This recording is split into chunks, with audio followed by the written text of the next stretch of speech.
Hey everyone, today we're going to be talking about our solar panel Bimini top for a kayak. I made this to go down the Gulf Coast ICW. I ended up doing about 60 miles over 4 days. I wanted to do more, but weather was rolling in, so I cut the trip short. But this plus two panels in the back here was made to basically power the trolling motor while charging the battery, and then the excess power at the end of the day and the beginning of the day was used to make fresh water with a water maker. So I thought I'd do a video specifically on the Bimini top and how I mounted the solar panel up here for this. This ended up being, to me, I felt like it was a game changer because it provided the shade, plus it was adding power to the battery, to the equation, if you will. And so yeah, I thought I would share what I found. And basically, when you walk away from this video, if you were thinking of doing something like this, maybe you'll have an idea of how you can build your own, or at least, you know, some kind of an idea of a blueprint that you can come up with to modify it to fit your own solution, your own kayak. My kayak is a New Canoe Pursuit 13.5 foot kayak, and so it's very specific to that, but yeah.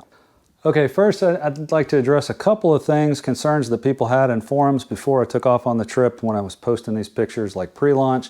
And one was that I was going to get blown all over the place. The kayak handled fine, and the winds were building over the 4 days I was out there, finishing off at about 15 to, it was probably gusting to 20 knots to be honest towards the end there. And I could still track in any of 360 degrees without issue. Maybe a little bit of crabbing, but I could pick a point and I could get there. So that was kind of a non-starter. Second was the practicality of this, and people saying, well, it's not a very practical thing to do. You're gonna, you know, it costs money, and you know, I just go out on the lake for a day, and if I need another battery, I go back to my truck and get another.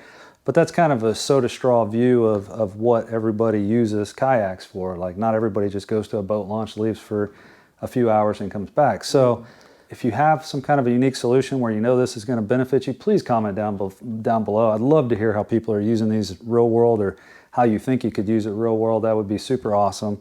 Drop a comment and yeah, show people that there's more than one way to use a kayak, for sure. So with that, I'm going to give a quick example. I'm going to run through some really fast numbers. I don't want this video to get too long, but just one example of how this can be practically used in the real world. So my motor is a Haaswing 12 volt 55 pound thrust trolling motor from 1 to 10 arbitrary speed settings that don't mean anything to any other world, but at a speed setting of 6, I know that pulls 235 watts-ish. I'm going to round up and say 250 for easy math. This solar panel can produce 90 watts per hour. It's rated for 110. That's in perfect test condition environment. Real world, pointed at the sun, it's getting about well, even not pointed at the sun, just flat like it is here, getting about 90 watts every hour out of it. So using those numbers going forward, got a lithium iron phosphate battery. It has Bluetooth on it here, so I can actually see exactly how many watts are going in and out of the battery. And that's how I know I pull 235 watts off the trolling motor. This lithium battery has 1,280 watts of power in it. We'll just say 1,250 because it's making the easy math. But with that, pulling 250 watts per hour, we can run our trolling motor for about 5 hours off of this battery continuously at a speed level setting of 6. Coming back to the solar panel producing 90 watts per hour, if you say you were in direct sunlight or a bright sunny day for 6 hours, you're talking about 540 watts, and then 2 hours on either side of that for okay sunlight. I think you can safely say this will output about 600 watts in a day. One panel, 600 watts in a day. If you go with that and just push the I believe button, you're talking about an additional half capacity to the battery. So if I'm doing at that speed setting 3 miles an hour, and in 5 hours I can do 15 miles, and I add 50% capacity from solar, because a watt is a watt is a watt, you add that 50% capacity, and now I can go 50% further. So instead of 15 miles, I can do about 22 miles maybe, or 21, 22, 23 miles, somewhere in that ballpark. Or I do 10 miles and I get to my campsite or wherever I'm going. If I'm camping, then I'm at my campsite. Then I know that I'm putting extra power into the battery that I can use later on. So that's kind of the quick math. Not only do you get that additional 50% capacity out of your battery, you're also getting the shade that this thing provides throughout the day, which is worth its weight in gold, in my opinion. I hate sitting on a lake or a river or out on a bay on a boat with no Bimini top, no cover, no shade. It's grueling, and you have to be a true diehard to want to be able to sit out in that to catch a fish or whatever. So this adding shade, to me, it was a game changer for getting on this kayak, and I absolutely loved it. Like I said, I think it was worth its weight in gold, but in real money, it cost about $225 for the solar panel.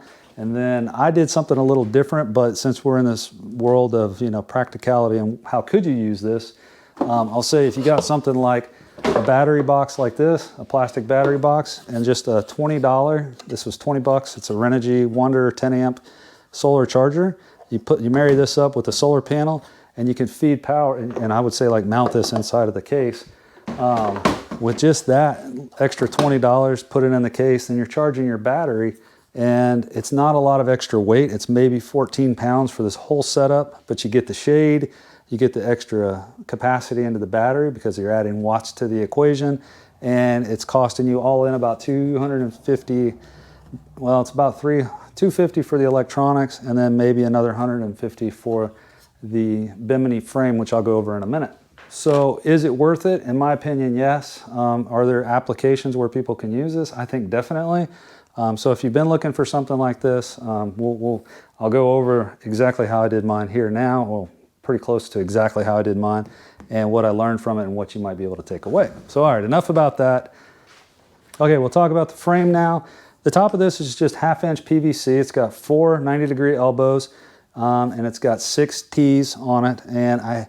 And then of course I spray painted it camo. I was gonna do the aluminum bars with camo as well, but I ran out of time and I didn't want to disassemble it all to spray paint it, and so I took off. I was out of time, I needed to get on the water, and so this is what I came up with.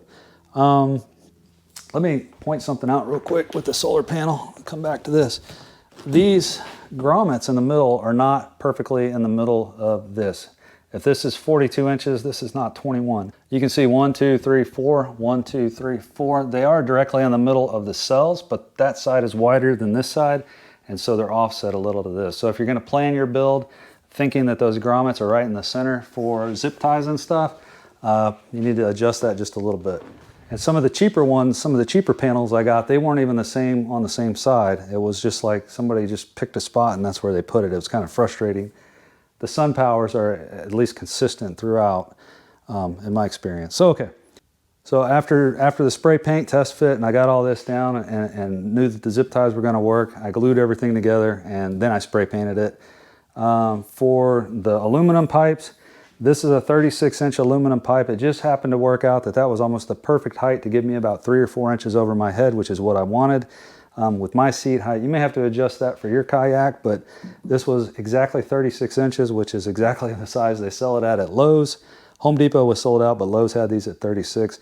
I got 1, 2, and then this is half of a bar. This is 18 inches, so I took a third one and I cut it in half to make this support go into the front.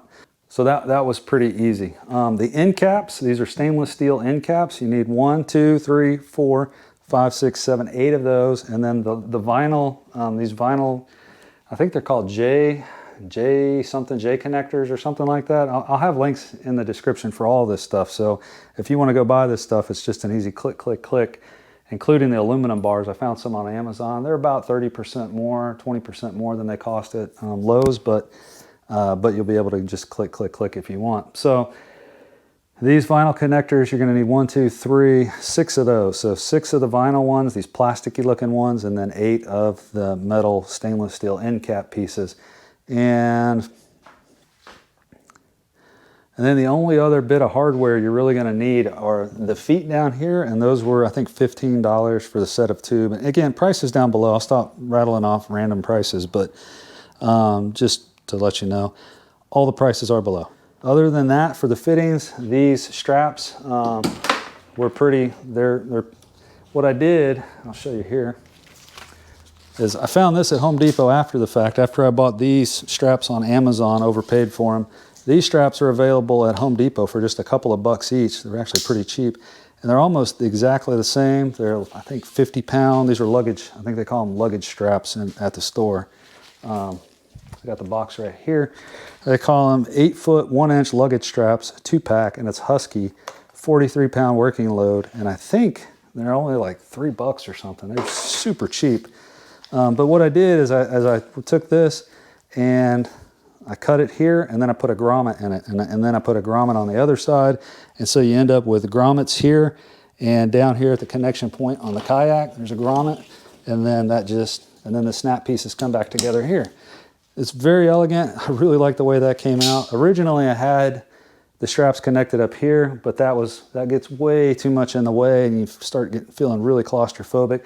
This one just comes right up your hip line. And you can cast, you can do whatever, you can reach over the side, you can push, pull.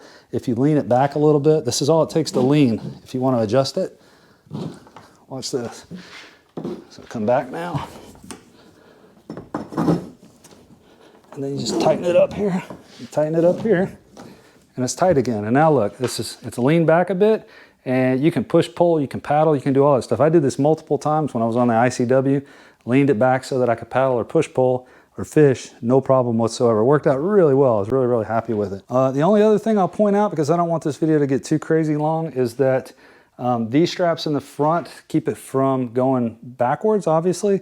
And then these ones in the back, they give it that side-to-side support, and they're not gonna let it go forward. So originally I had the right strap on the right bar and the left strap, the left connection point to the left bar, and it just would go left to right like crazy.